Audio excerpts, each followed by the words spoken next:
Partai Buruh memastikan kalau mereka tidak akan mendukung pasangan Capres-Cawapres Koalisi Perubahan. Sikap itu disampaikan oleh Presiden Partai Buruh Said Iqbal. Meski Partai Buruh terhitung partai baru, sikap ini tentu merugikan Capres yang diusung oleh Nasdem dan PKB. Dalam berbagai kesempatan, Pak Anies sudah sering menyampaikan jika ingin memperjuangkan kesejahteraan rakyat. Nah, tentu salah satu yang akan menerima imbasnya ya keluarga para buruh.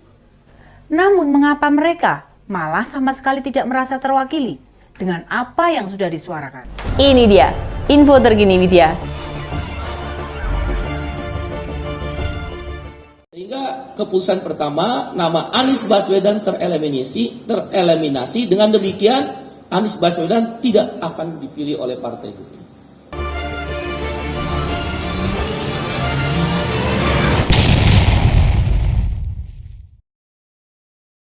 Bukankah semestinya ini peluang besar jadi lumbung suara yang potensial? Apalagi keluarga buruh di Indonesia jumlahnya cukup signifikan. Buktinya, partai yang mereka dirikan mampu lolos verifikasi administrasi dan bisa mengikuti pemilu tahun depan.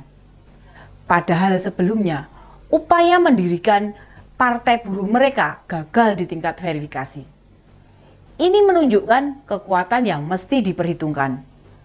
Apakah ini jadi semacam tanda jika Pak Anies dengan Caimin tidak disukai oleh para buruh? Kalau ada sikap maupun tindakan yang telah dianggap negatif di kalangan buruh, di internal partai buruh, cara mereka menentukan akan mendukung siapa yakni dengan model konvensi. Nama Pak Anies sebenarnya masuk dalam perhitungan. Hanya di 11 September, mantan gubernur itu kemudian dicoret. Penjelasan Pak Said Iqbal, ada dua alasan yang membuat nama Pak Anies dicoret. Pertama, karena juru bicara Koalisi Perubahan, yakni Pak Sudirman Said, telah mengobok-ngobok serikat buruh. Aksi itu dianggap mereka jadi perbuatan yang tidak pantas. Kita tahu, masuknya Pak Sudirman ke KSPI dan SPM tentu bukan tanpa maksud.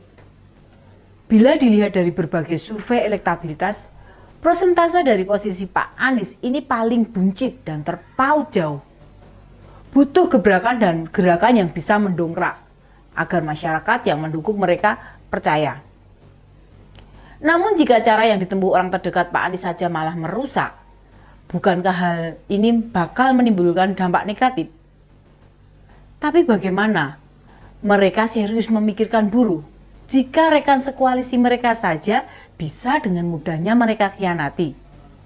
Demokrat langsung ditinggalkan tanpa alasan yang jelas.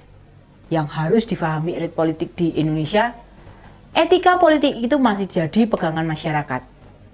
Sikap-sikap sok jumawa, sombong, belagu tidak akan pernah mendapatkan tempat. Apalagi Pak Anies menggandeng Caimin atas perintah Pak Surya Paloh, bukan keputusan bersama yang diambil dengan Nasdem, PKS dan Demokrat. Atau minimal ya dengan tim kecil yang berjumlah 8 orang itu. Ingat loh, kaum buruh itu ya mayoritas rakyat Indonesia. Entah buruh pabrik, buruh tani, buruh angkut, buruh pelabuhan, dan masih banyak lagi. Sikap Pak Anies yang mengelabui Mas AHY, tentu berita yang mudah tersebar di kalangan buruh. Ditambahkan Pak Said Iqbal, kalau Pak Sudirman Said juga mengobok-ngobok KSPI, memberi pengaruh negatif, sehingga tindakan itu dinilai partai buruh sebagai tindakan tidak sportif, unfairness. Keputusannya, nama Pak Anies dieliminasi dari konvensi. Dan secara jelas, Pak Anies tidak mungkin dipilih oleh partai buruh. Mestinya hal begini ini yang jadi pertimbangan. Apakah Pak Surya Paloh mengetahui peristiwa di bawah? Ketua Umum Nasdem ini harus mengevaluasi orang-orang dekatnya Pak Anies tersebut. Karena sudah merugikan capres yang mereka usung. Seandainya tetap dibiarkan, bagaimana mau mengangkat citra dan menarik publik? Sikap-sikap jumawa di internal tim harus dibersihkan. Yang kedua, partai buruh melihat jika Pak Anies sudah tidak amanah, bahkan meninggalkan Demokrat dinilai menusuk kawan dari belakang. Penilaian ini diambil setelah terjadi ontran-ontran di Koalisi Perubahan. Apapun alasannya, sebagai seorang calon pemimpin, setiap sikap yang diambil idealnya bisa dipertanggungjawabkan, minimal dikomunikasikan. Ditinggalkannya Demokrat sebagai bentuk pengkhianatan yang tidak bisa ditolerir. Kalau masih jadi capres saja sudah semenang-menang. Wajar bila kemudian Partai Buruh mengkhawatirkan kelak mereka yang akan ditinggalkan.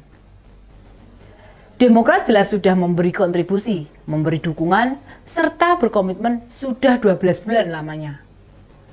Tapi Pak Anies seperti sama sekali tidak merasa bersalah. Malah, janjinya akan memberikan penjelasan. Hingga saat ini tidak ada penjelasan sama sekali terkait peristiwa tersebut.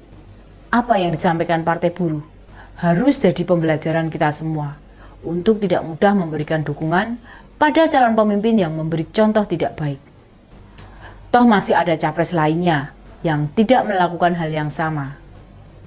Sulit difahami, sebagai penggerak pendidikan, mantan rektor, mantan Mendikbud bisa membuat senista itu dan mengabaikan rekan koalisi dan semaunya. Di sisi lain, Pak Anies juga bukan kader partai manapun, bukan petinggi partai, serta begitu mudahnya disetir oleh satu ketua partai dibanding bermusyawarah dengan 2 partai lainnya. Seorang pemimpin tidak hanya didengar kata-katanya saja, dilihat perbuatannya, namun yang juga penting, apakah perbuatannya itu sama dengan apa yang dikatakannya. Bagaimana mau jadi pemimpin yang baik jika dalam melakukan perbuatan tidak sesuai dengan apa yang ada di anggapan masyarakat? Memang yang terjadi di koalisi perubahan kemarin itu peristiwa politik. Namun bukanlah peristiwa politik itu mencerminkan kepribadian seseorang. Kita punya nilai-nilai yang secara turun-temurun perlu kita jaga. Salah satunya ya musyawarah. Meninggalkan musyawarah menunjukkan kepribadian arogan, tidak mau mendengar serta menghargai pihak lain. Politik memang tentang kekuasaan, tapi apakah pantas memperjuangkan meraih kekuasaan dengan cara-cara yang mengabaikan nilai-nilai yang hidup dan dijunjung tinggi nilai-nilai oleh masyarakat? Demikian info terkini media, sampai ketemu lagi di ini dia info terkini media selanjutnya. Salam cerdas. Ini dia info terkini media.